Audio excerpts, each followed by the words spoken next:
In the last 2 to 3 years, the far-left, politically correct, regressive liberal movement has transitioned from mentally ill to batshit crazy insane and begun to accelerate its efforts to destroy society.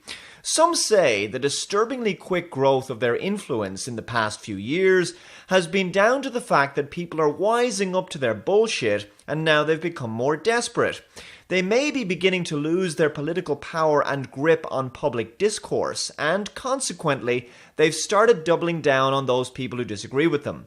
The theory certainly seems plausible given the emergence of a growing YouTube movement of rational and intellectual critics who have begun a backlash against regressives and social justice warriors, calling them out on their nonsense. There's nothing liberal about a regressive liberal. They've become authoritarian and puritanical in their beliefs and behaviours.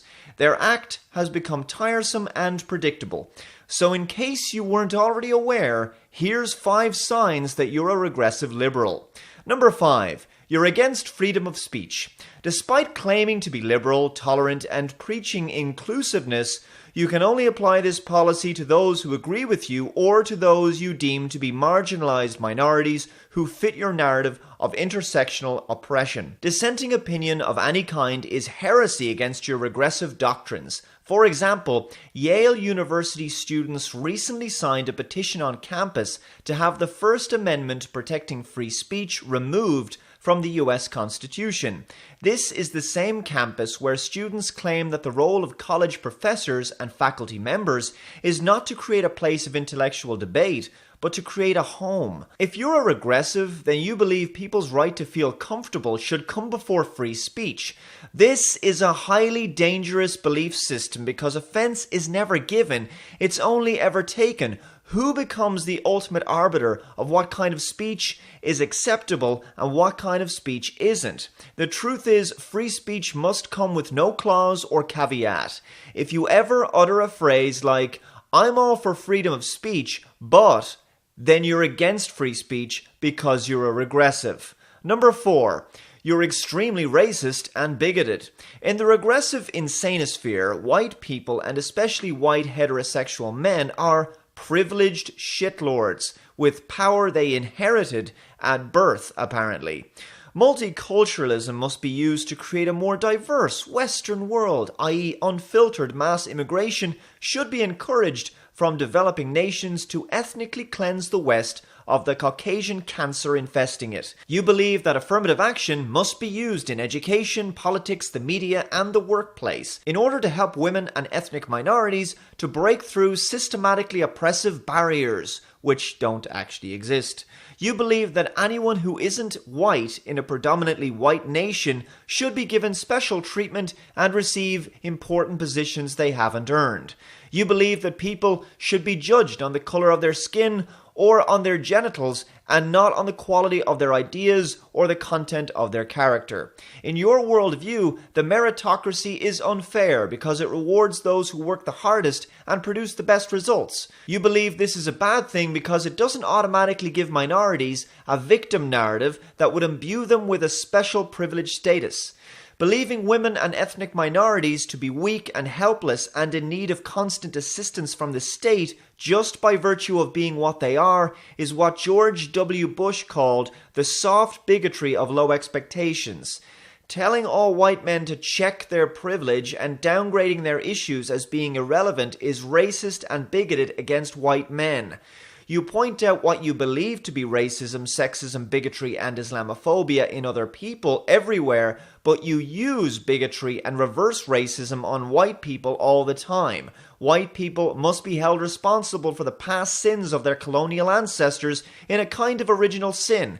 This is ironic, given how many of these social justice warriors are also atheists. Number 3. Your arguments aren't arguments at all. When arguing against the position of your opponent, you will rarely engage with what they've said or attempt to address their argument at all. Instead, you'll label them something like bigoted, misogynistic, or call them out on the grounds of hate speech. Instead of carefully considering the statement of those you disagree with, you simply smear them and resort to name-calling or even doxing.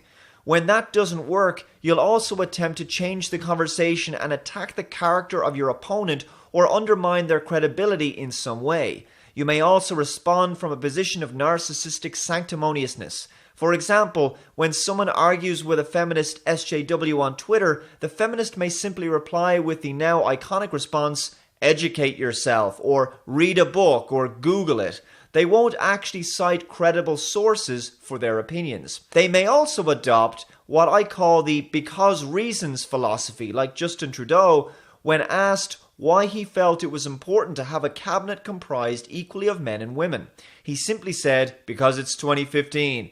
This isn't a reason. Stating that the reason you took a certain action was because it was the current year that it is like saying because the sky is blue. Of course, women should be allowed to enter politics if they wish and to even pursue the highest positions in office. No one but a genuine bigot would dispute that. But no one should receive a special path to these positions based purely on their gender. This philosophy means that the best and most talented people in our society won't necessarily get hired for the job, and that more highly skilled, worthy, intelligent, and hardworking people will be unfairly prevented from competing for it.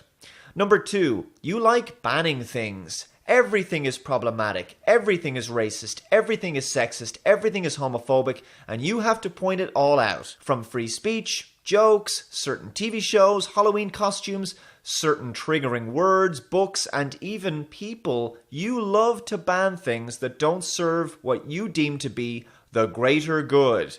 The reason you choose to ban things is because you're simply not able to deal with the real world. You ban things that make you uncomfortable and then flee to your safe space for protection from difficult conversations, scary ideas, and the big bad adult world.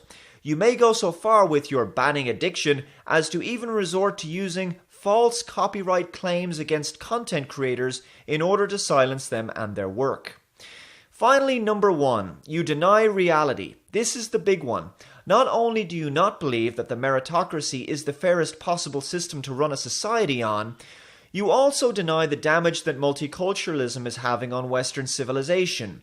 You refuse to admit that despite the fact that the majority of the world's 1.5 billion Muslims are peaceful, 15 to 20% of them support Islamism, and this is the reason Islam is still in need of a reformation. If someone admits this, you'll label them racist and Islamophobic, despite Islam not being an actual race. By shutting down this conversation, you prevent true liberal reformers in the Islamic faith from coming forward and beginning a positive dialogue that would lead to such peaceful reforms.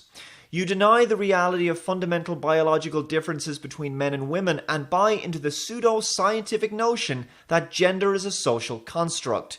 You believe all gendered behavior is learned from society and not innate, when in fact, only some gender characteristics are born out of environment and the rest are set by your genetics.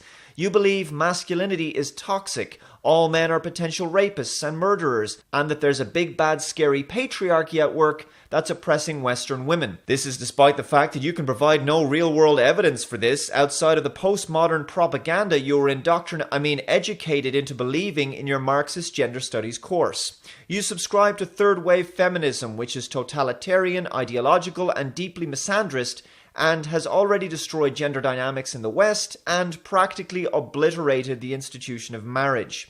You believe in the gender pay gap, which has been comprehensively dismantled countless times. It clearly exists, but not for the reasons you believe. Women get paid less than men on average because they work less hours and tend to enter lower paid fields. So those are just 5 signs that someone is a regressive liberal. Be sure to provide your own examples in the comments below. Thank you very much for watching, and I'll see you next time. Bye-bye.